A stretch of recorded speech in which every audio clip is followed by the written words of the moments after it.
Hello, hello. And here we are. Hello and welcome. The basement's open. On your way in, wouldn't mind hitting the like, follow, and or subscribe, whatever platform you're on. I would appreciate it. And I'm glad you are here. Thank you, Grendel, for following. Everybody just grab a comfy chair. Drinks are in the mini fridge. Blankets are in the closet. Let cares and troubles of the world drain away for just a little while. Let's see. We'll do a little recap, I think.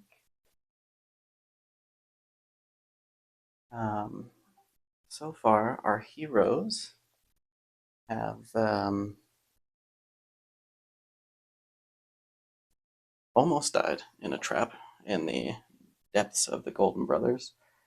They did bring back a little bit of treasure and use it to do some carousing. We saw that last episode. They did gain some experience points, and they went back to the dungeon and were just hanging out at the dungeon entrance for the moment. One item of upkeep is I did not grant experience points for the treasure. Now, according to the Shadow Dark core rulebook, they found some, what essentially amounted to a bag of gold. So I'm going to give each of my characters one experience point each to go on top of the carousing experience. So, Farrand, our elf thief, is at 4 experience points, and Sidaros, our elf wizard, is halfway to level 2. You will note that I did print out some character sheets from the Arcane Library. As much as I like not having extra loose leaf sheets of paper, I love having things in a notebook, but I did notice that I was flipping back and forth between the character sheets a little bit too often. And so to prevent some of that flipping, I printed out the character sheets. I also included the character sheets for their newest party members. So you'll also notice that I didn't cut them down to size. That's because I want to include some notes on world building as we go. So I'm going to just set these guys off to one side. I'm going to kind of fan them out a little bit so I can find them easily. So our party is up to 4 members. Hopefully that doesn't get too confusing. And let's see, you'll also note that I had a couple of printouts for dungeon names and the prompts printout. I ended up go ahead and using some glue tape to put them into my notebook, and I included them on my index. So I do have these little tabs to make it easier to find, and it's also included on my index so that I can go ahead and find those very easily. All right, so let's begin by considering some, how would you say, we're going to exercise some creativity for a minute. So let's imagine the city of Rularn. Let's say that there's the stench of the tanner, and it's mingling with the smell of the baker's fresh bread in the city. There's kind of the hustle and bustle of the people going down kind of the broad cobblestone avenues. These avenues are probably designed for a population, say, twice their size. So there's quite a bit of space. Everything feels a little bit large. The buildings are old, and many are abandoned and crumbling. So we'll say that the castle district, and we can flip over to the map. So the castle, we'll say, is quite large and ominous and kind of looms over the rest of the city. So maybe it's just kind of tiered up toward the castle, sitting on a hill, perhaps. And all the people just kind of travel around through here. Lots of empty space, dark corners, um, places for interesting and scary things to happen. Our adventurers left, headed east, and went through the grasslands into the forest. They ended up dodging a earth elemental that was slithering around the mud of some geysers. So we know that there's some geysers located in here, fairly close to Rularn. But they entered the forest and are now outside the depths of the Golden Brothers dungeon. Just to exercise a bit further, let's consider just one aspect of world building. Let's see.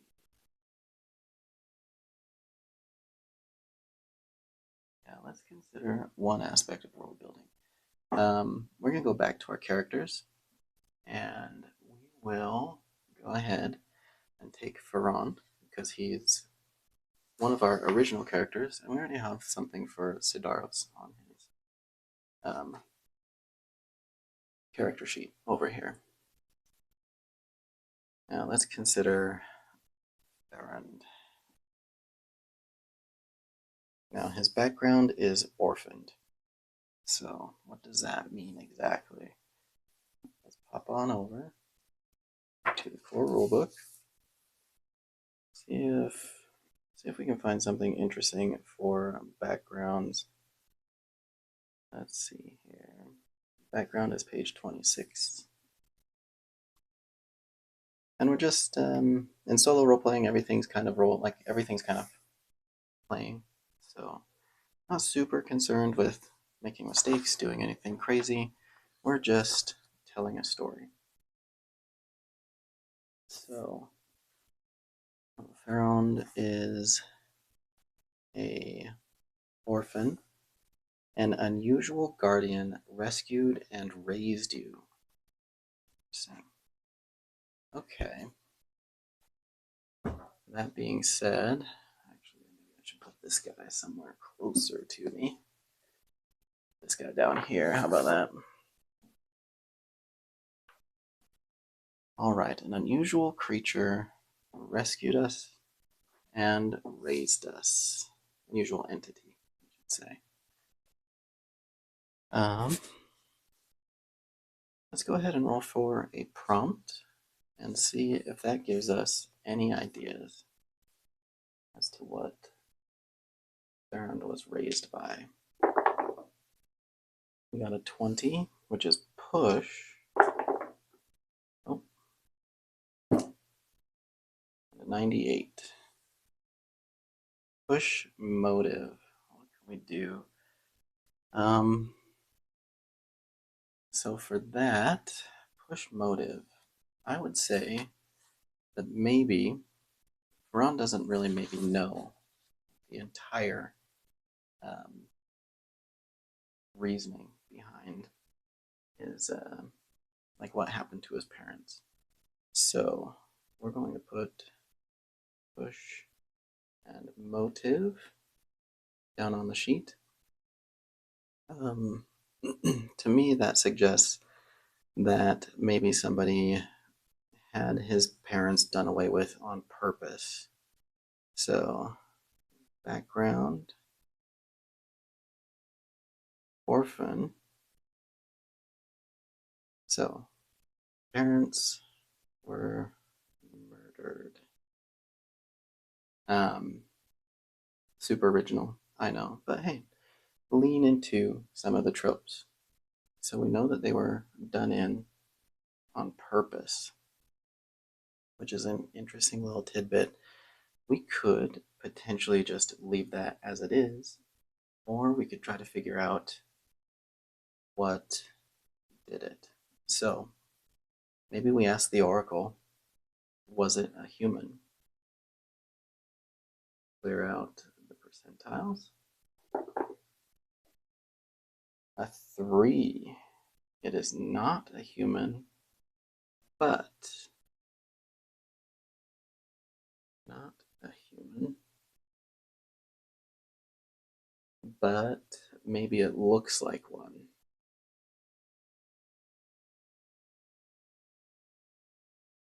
No, I like that mystery. We don't have to go super crazy with any of this stuff. I think I'll leave it there. Maybe later we can look through, perhaps, we'll look through the core rulebook. I know that they have um,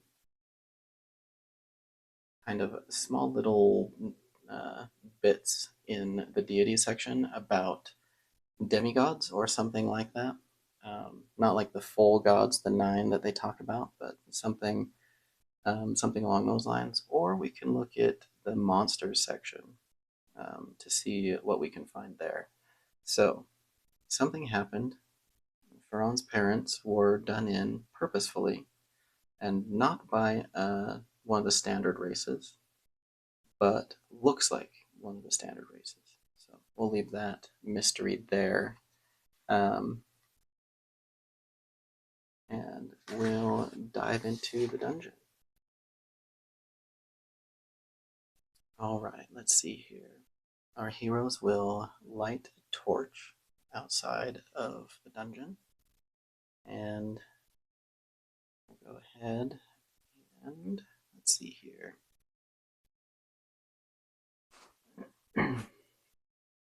Let me grab a drink real quick.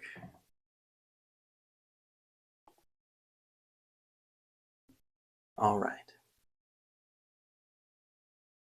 So our heroes are back in the dungeon. They go down into here. Now it has been a couple of days between travel, carousing, and coming back. So is the first room empty? That's what we're going to call it. And our heroes know that the dungeon is kind of open. We didn't really have much between the entrance and the first room. So they're going to go ahead and send one of the thieves to investigate. Tyre has the best dexterity, so Tyre is going to be the one to investigate, and we will roll at advantage for thievery sneaking. Got a 14, which is great. 14, which is amazing. So Tyr sneaks down and attempts to spy into the room and see what he can see. So, is the first room empty?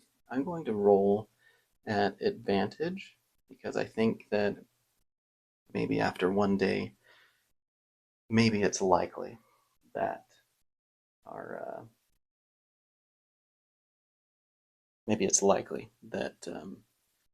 it's empty. So we'll go ahead and take this, roll for advantage. We got a 14, so it is empty. So our heroes go down into the marble room.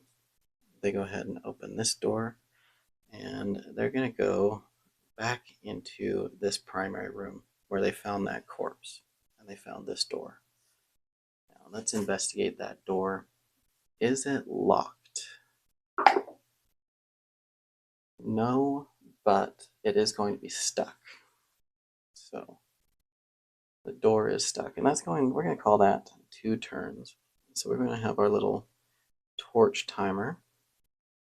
Let's go ahead and grab an extra D percentile, or a D10. And that's going to be our torch timer. So they have, it's been about, we're going to call it 3 turns to kind of investigate here, sneak down, make sure this is empty, come down through here and check the door. So it's been 3 turns. Torches in solo, according to the solo rules, burn out at 10 turns. And that's why I'm keeping track there. So 3 turns on the torch timer. All right, door to room 3 is stuck. Now, who's our strong guys? We don't really have any strong guys, and nobody, I think, grabbed a crowbar. So what we're going to do is we're going to grab a couple of guys. We'll have our thief guys work together, and I'll try to batter down the door. I'm going to call that normal, so normal difficulty of 12. Oh, and we'll just roll 1 die. All right, 8 is 8 minus 1 is a failure. So they smash against the door. They make a lot of noise. So, and the door does not give.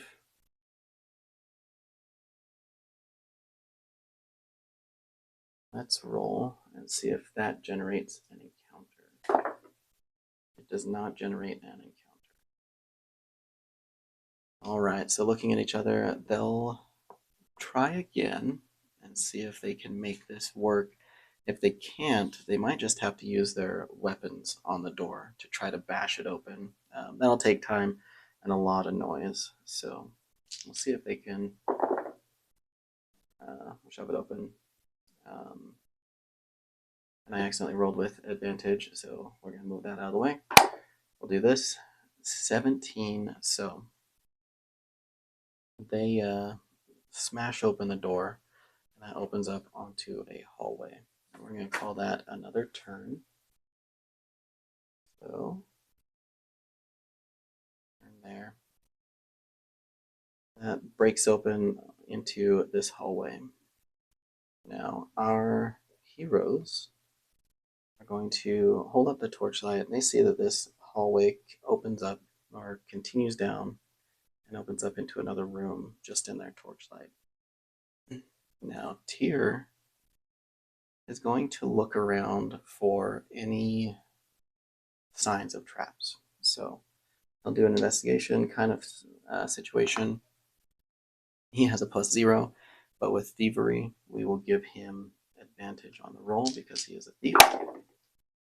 Now this is an 11. Normal DC would be 12, so he does not detect anything. And we'll stick with the normal DC for as the norm, essentially. Unless something crazy happens, we're going to be rolling against a 12, basically. So that being said, he doesn't detect anything. But is there something to see? Is there a trap there? We'll just call it an even roll on the yes/no oracle. Let's see what happens. We got a 16. There is a trap. So let's decide on marching order. Most likely, it'll be an elf, or what would you call it? A thief going forward. 1 second for one more drink here. My voice is suffering today.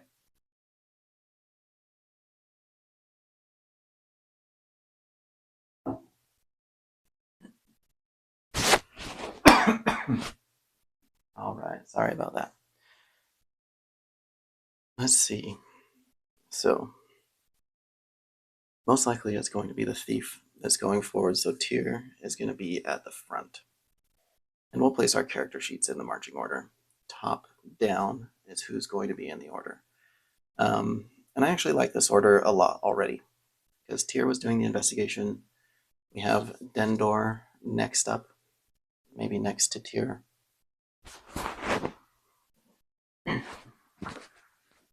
And we will stick with that that initiative order. So you probably hear a cat here. That's my Siamese. You'll probably see her in a minute as she jumps up on the table. So we'll probably get cat tax here in a minute. All right. So I do like this initiative order, or this marching order. So Tyr will go down the hallway with Dendor. Dendor the dwarf. Now there is a trap table in the core rulebook. And this is kind of one of the important parts of getting to know a system, is getting to know the books and referencing. So we're going to go to page 114. And we're going to decide what the nature of the trap is. Let's see. So we need a d12.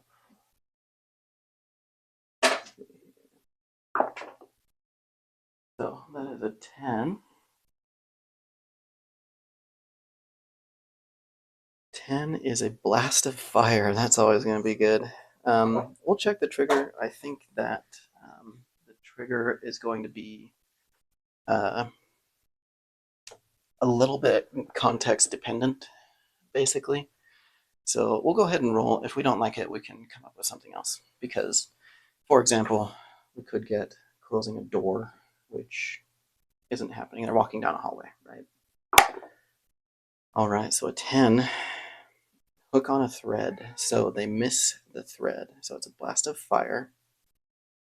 And what is the effect? A 5. Ooh, 2d8. This could be a rough one for our guys. All right, so now we know that there's a trap. It's a fire blast. It's activated by a string, and it does 2d8 damage. That is a hefty trap. That's pretty rough. Rough one to miss. All right, so they go in. Tyr accidentally triggers the trap. Now, does this blast of fire, is it focused, or is it going to potentially hit both of them as they come down through here? I'm going to roll advantage on the yes-no oracle, because I think with a blast of fire, it's likely going to be a multi-target. A 13, or sorry, advantage 18. So that is a yes. That is a yes. So Tyr will go ahead and make a dexterity check to try to avoid the trap. The question is, do thieves get a bonus on their thievery for avoiding traps? Let's find out. We're learning to navigate the rulebook. Thieves are page 22. So the more you play, the more familiar the rulebook is going to be to you. All right, so thievery. Climbing, sneaking and hiding, applying disguises, finding and disabling traps, which we failed, and delicate tasks. So it does not grant a bonus on the actual ability check to avoid a trap. So we'll try that. And once we handle this trap, we'll do something interesting with the characters here. But first tier, we're going to call it a dexterity to like jump out of the way, maybe. Or maybe Dendor has a shield. Maybe we can do like a constitution type situation or something like that. We'll just find out. Tyr is going to try to jump out of the way of the fire. It's going to be difficulty, I haven't looked at the dice yet. Difficulty 12, like I mentioned before. 5, so Tyr misses that. So I'm going to prepare the D8 because that's going to be a problem. Now, as the fire lashes out, Dendor is going to hold out his shield and try to hide behind it. Maybe just try to weather the storm, essentially, behind his shield. So we're going to roll this time a Constitution check. Tell me what you guys think of that option, using 2 different abilities depending on the characters. I'd be interested to find out what you guys think of all of that, because I find it interesting, but also I kind of like standardization across the board. So we'll just roll with it, see what happens. If you guys don't like it, go ahead and comment, let me know. I'll see what you guys think. But yeah, let's let the dice fall. Another 5. That was amazing. All right, so another failure. Okay, so the problem is Dendor is our cleric who has cure wounds, or our priest who has cure wounds. So we want Dendor to not die in this dungeon. All right, let me see about a D8, another D8. We want to see how this turns out. I'll just roll him twice. I do have another D8 over here, but it is harder to see the number. So we'll find out. Oh, here's the cat tags. Here's the cat tag. Say hi, May May. You're a good girl. All right, let's go ahead and roll this. A 4, not looking good for Tyr. He has 3. Not looking good for Dendor, who has 6. And a 7. So that's a total of 10 points of damage. This blast of fire comes out and wipes out Tyr and Dendor. They both drop to 0. They're both dying. All right. So Sidaros and Farron, they run forward. And we're going to call this another turn. They run forward, and they'll try to stabilize their companions, who are both dying. So it's a D4 plus Constitution. So let's see. We're going to do some note taking here. 10 damage. It's Dendor and Tyr, both at 0 HP. Always keep track. Well, I shouldn't say always. I like to keep track. You can tell that I'm doing shorthand notes. Not a big deal. We're not super concerned with how things are playing out. Or rather, we're not super concerned with making it super detailed. And we're not taking 0 notes so that we can refer back to this later and relive the, uphold the glory of the session. So let's see, we need death timers, which is a D4 plus Constitution. Tyr has a +1, so Tyr has 5 rounds before he's dead.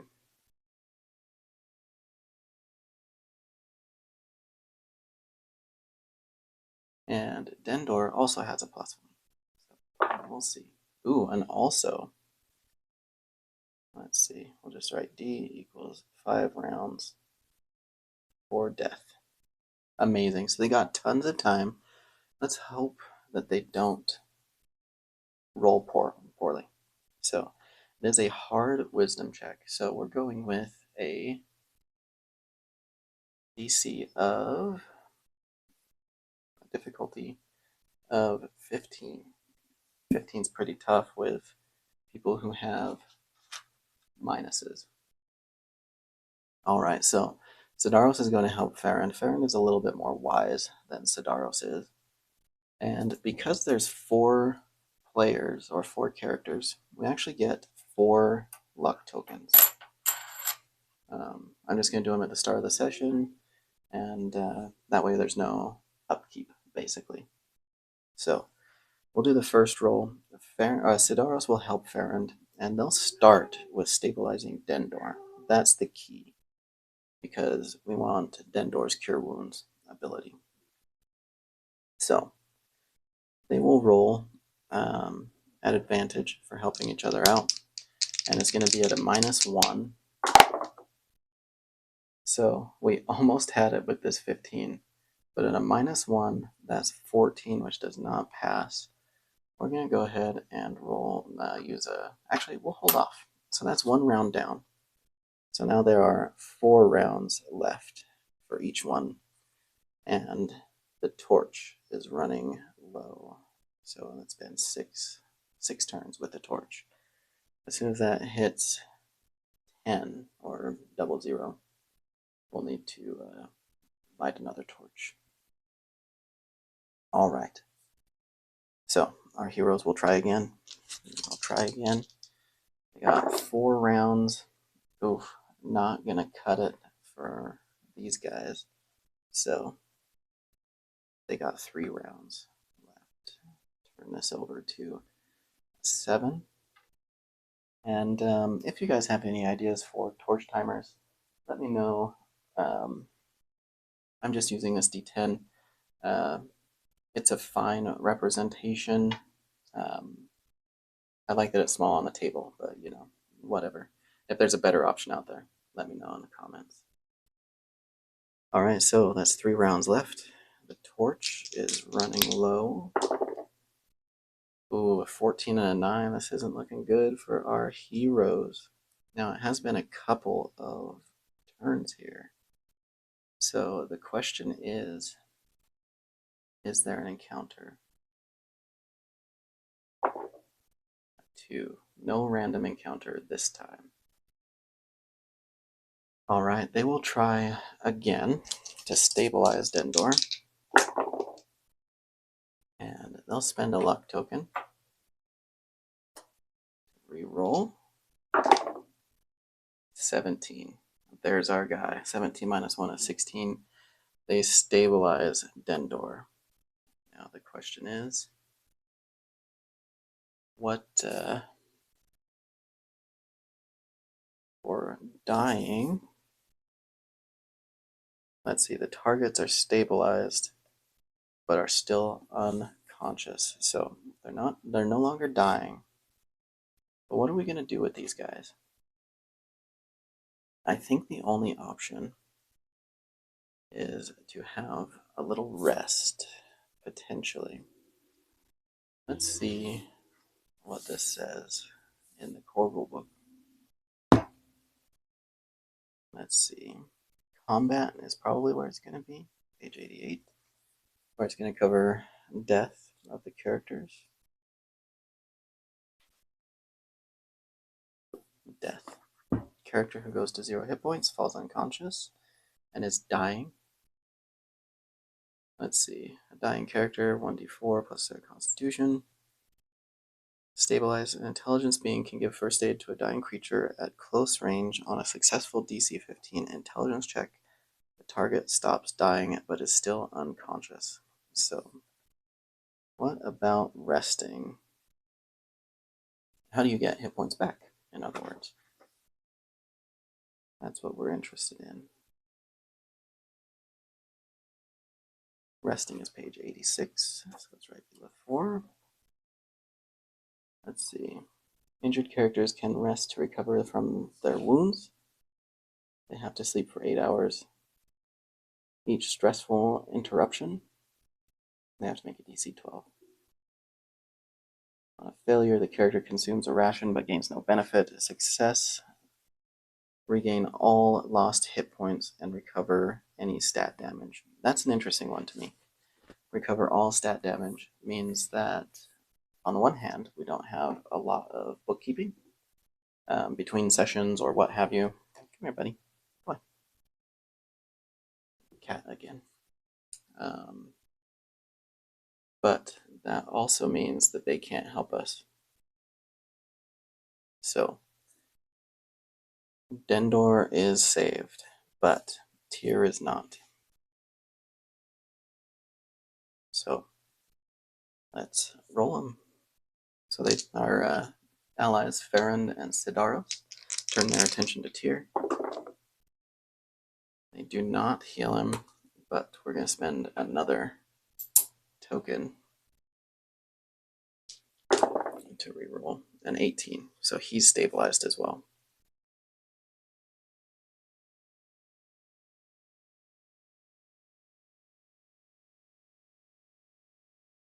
All right, so our party stabilized.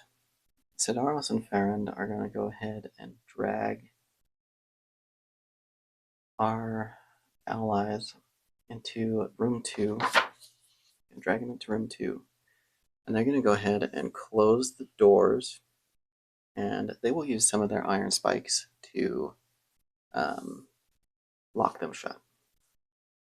So they do some pounding. It has been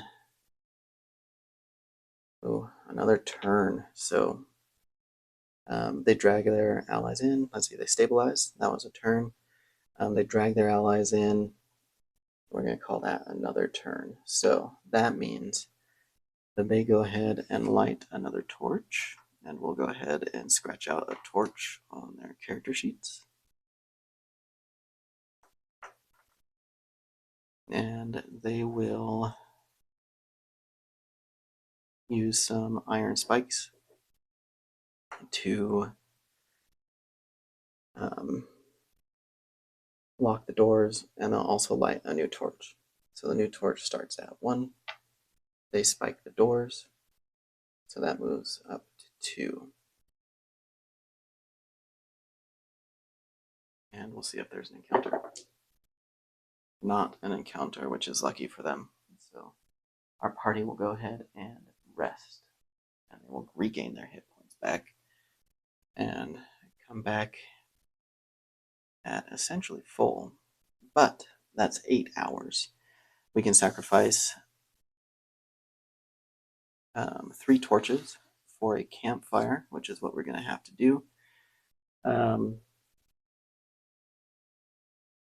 So that is what we'll do. We'll scratch off another 3 torches. We'll count this one as the second one. And oh wait, no, that's the first one. I apologize. 1, 2, 3. All right, so 3 torches. They make a campfire, and they begin their rest. It's 8 hours. This dungeon is, I think, risky.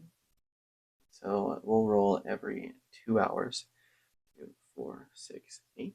We'll be rolling 4 times to see if they have any issues. All right. So first roll, an encounter of the day. Let's see.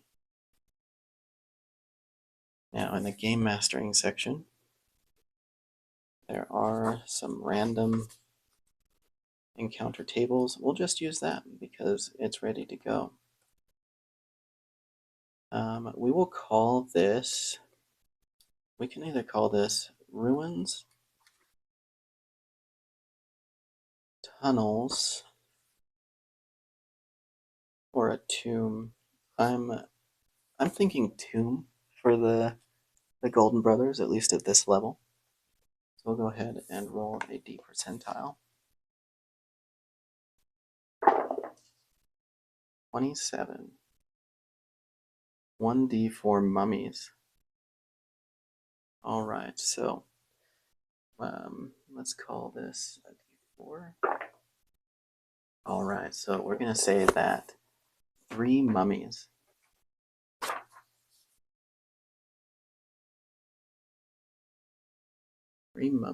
here and come down through the tunnel, and they start banging on this door. All right, that's not great. I wonder what level the mummies are in Shadow Dark.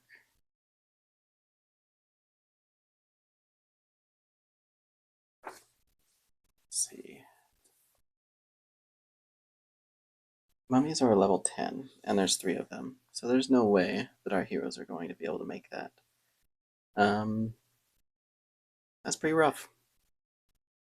No way our heroes will survive mummies. Do they manage to... well, they start banging on the door.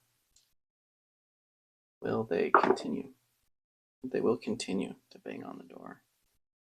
So, what can our heroes do? Let's go ahead and get back to the mummy.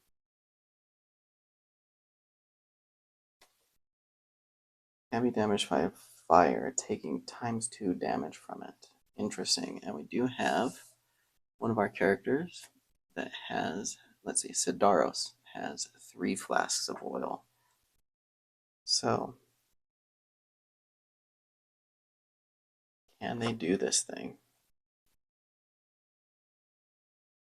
That's the question as they evaluate their equipment. Let's see what we got. 1 flask covers an area and burns for 4 rounds, dealing 1d4 damage each round. Interesting. All right, our heroes are going to take one of the oil flasks and they'll move their fire, their campfire essentially. They'll take the torches, drag their friends over into the marble room. They'll run back in here and they're going to cover the floor in 1 batch of oil. And then they're going to come back in here and Farron will stay with a torch basically. So he's going to throw in the fire here. If they had some more time, it would be nice to, cover that exit, but that's not the case. So we're gonna have to, what do you call it? We're just gonna have to see what we can do because those mummies will mess us up pretty bad. All right, we can't make a barricade. We don't have the equipment for it. But we do have a 10-foot pole. We do have a shield. Nah, we'll hold off on it. All right, so they move the guys here. They're going to move forward. Farron will ready a crossbow because he can do a +2 weapon dice with the crossbow, which is important against these mummies. And these mummies take extra fire damage, so let's get our mummy back.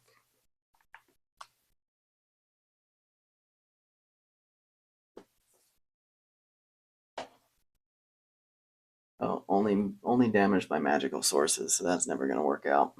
Not counting the fire, of course, because we don't have a magic crossbow. So we're just going to have to go with it. They will leave a space, and they will fill this area with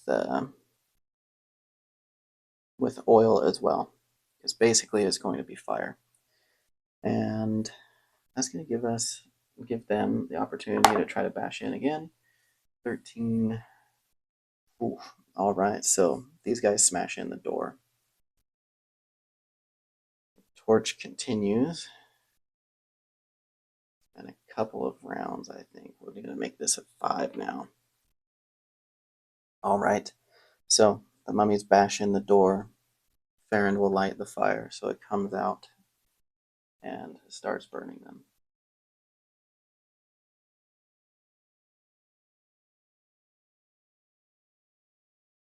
All right, so ×2 damage. How many hit points do these guys have? They have 47. This is not great. Sidaros is going to grab Dendor, and they're going to hoof it out into the wilderness, basically. Farron is going to light the fire, and he's also going to book it. So he lights the fire, runs out, lights the fire. They're going to do the final oil flask in the marble room and light that fire. So that's all 3 oil flasks. Might as well chuck the lantern. Well, they'll keep the lantern for the time being. All right, so mummies enter the first room. Each one has 47 hit points.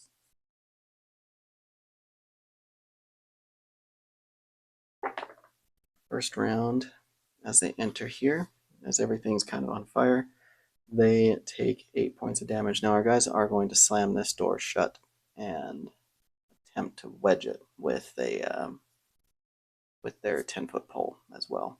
Maybe they snap their 10-foot pole and kind of wedge it into the door. So we'll scratch off the 10-foot pole as well. And let's see. So they pull their guys out. The mummies, this is kind of a close area, maybe double close. So close, close. So they move into this. So they all take 8 points of damage. They're all at 39. They're going to take another 2 points of damage each. 37. And then this is going to be one close, I think. So they enter this area. Another 2. 35 HP. All right, and then they get to the door, and they're going to try to bash that. Ooh, a 13. They do bash it open, and Farron lights that up as well. Takes Tyr on his back and runs up the stairs and out into the forest.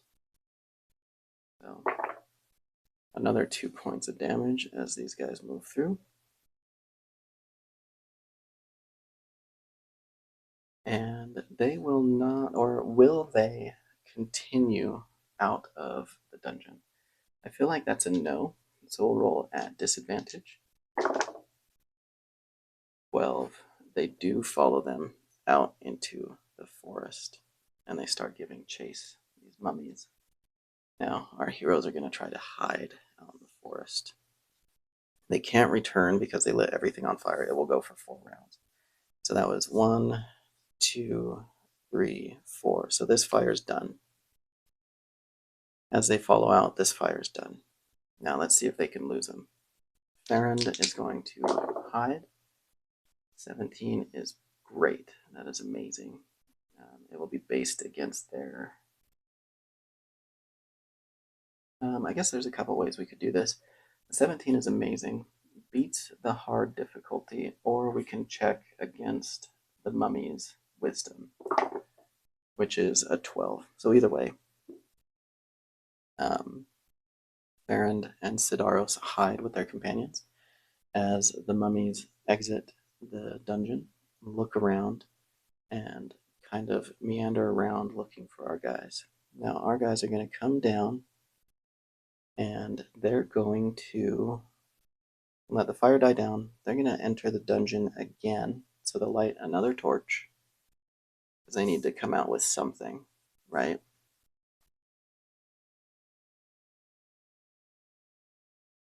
Actually, they just need to rest. Nah, it's fine. They are out of torches, though, out of oil. Alright, so they need to decide. Will they re-enter the dungeon and risk the mummies coming back up on them? Or will they rest up? Farron, I think, would be interested to see what the mummies were hiding. So Farron and Sidaros, well, maybe they just rest. So they lose the mummies. Our guys will rest and wake up in the morning fully refreshed. They're out a lot of things. But did the mummies return? I'm going to say that that's unlikely, so we're going to roll with advantage. 19, yes, but the mummies return, and maybe they're milling around outside, like maybe they're in the area, but they didn't go into the dungeon. So they're just kind of milling about outside. It doesn't look like they're going to go into the dungeon. They're still kind of looking. All right, so these guys are all back up to full. They're down, and down quite a few resources, and extremely low on cash. So they're going to have to go risk it. They're going to go into the dungeon. Sidaros is going to cast the light. DC 11. Success. He doesn't have advantage on it. So he casts light when they get into the marble room, and they're going to swing around, and they're going to investigate the mummy room, where the mummies came from. All right. Let's see what we got. Mummies are level 10, which is wild that we rolled 3 of them. And let's see about the dungeon room. And I think we'll call that quits here in a minute. But the Shadow Dark map is 130.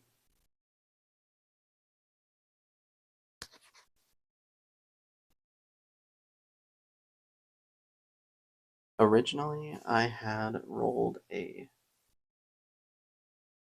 4 here, but because there was some monsters that came out, some very hefty monsters as well, I think I'll re-roll that 4. It's just a minor hazard. I'm going to re-roll the 4 and see what the new thing is. Got a 9, which is a treasure. Treasure right there. All right, so it was guarded by monsters. It was a level 10, so let's go ahead and pop over to treasure.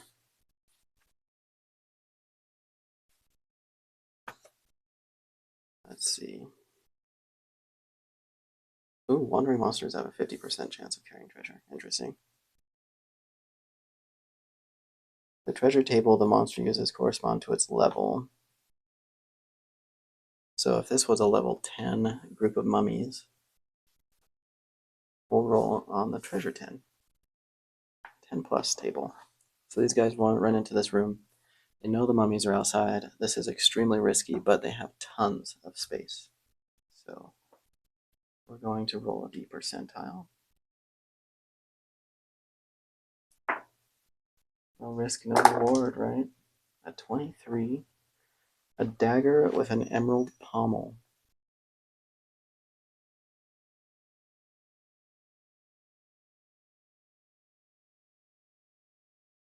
That's worth 120 gold,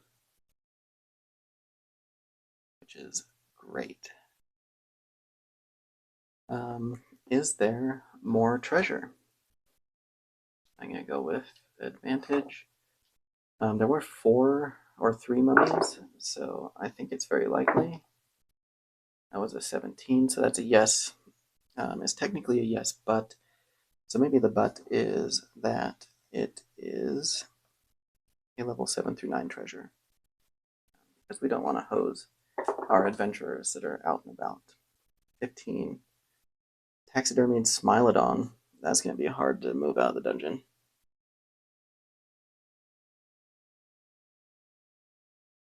That's worth 30 gold pieces. Is there another treasure? We will not roll for advantage. Actually, we will roll for advantage on the final roll. A 10 is a twist. Interesting. Not sure how to handle a twist on this particular instance, but we're just making things up as we go. Maybe the twist, there's only a 5% chance of rolling a twist. So I'm thinking we're going to make it pretty good. Let's see what the prompt is for our twist. We got a 44. Link. 37. Link Wisdom.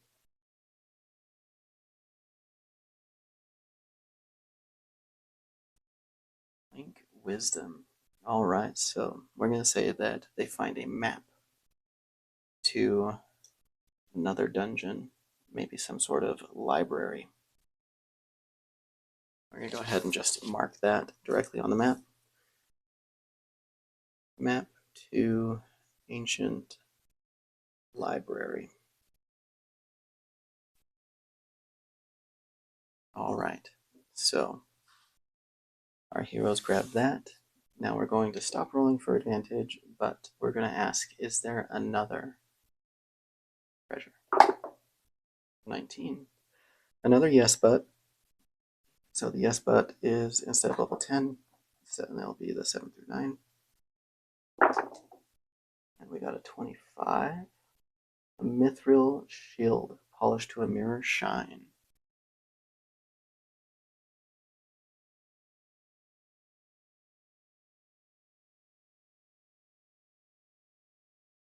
We'll note that down.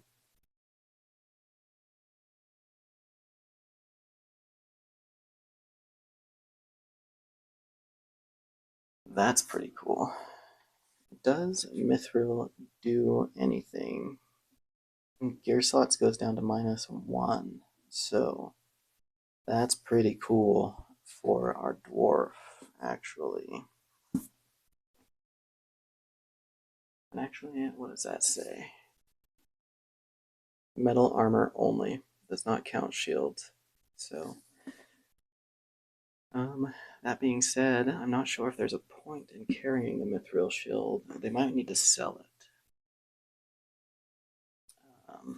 Whoops, forgot to notate. I think it was 45 gold. Yeah, 45 gold. All right. So our heroes grab the treasure, run back out,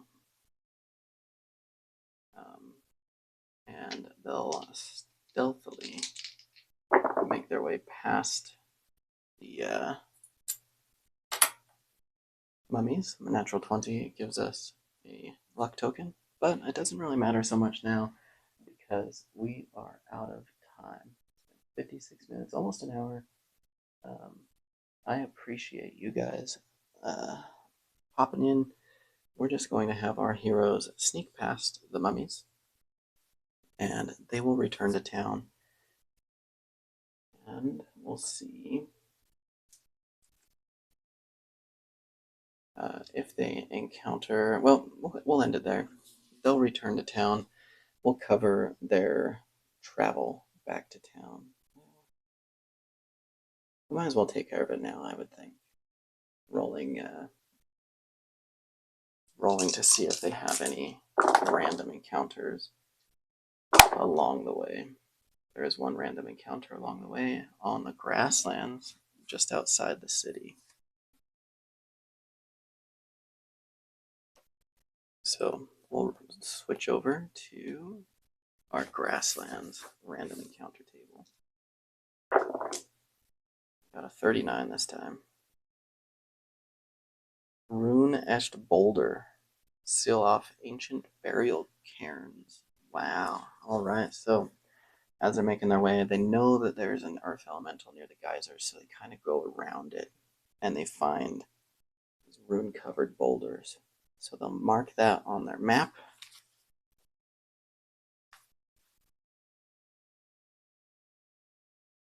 Rune-covered boulders. Seal off a cairn. Oh, 2 F's in off. And they go back in to the city with their ill-gotten gains. All right. Thank you very much for watching. I'm going to kick you out of the basement now. Get started on a couple other things, but I appreciate you guys being here, and we will see you next time.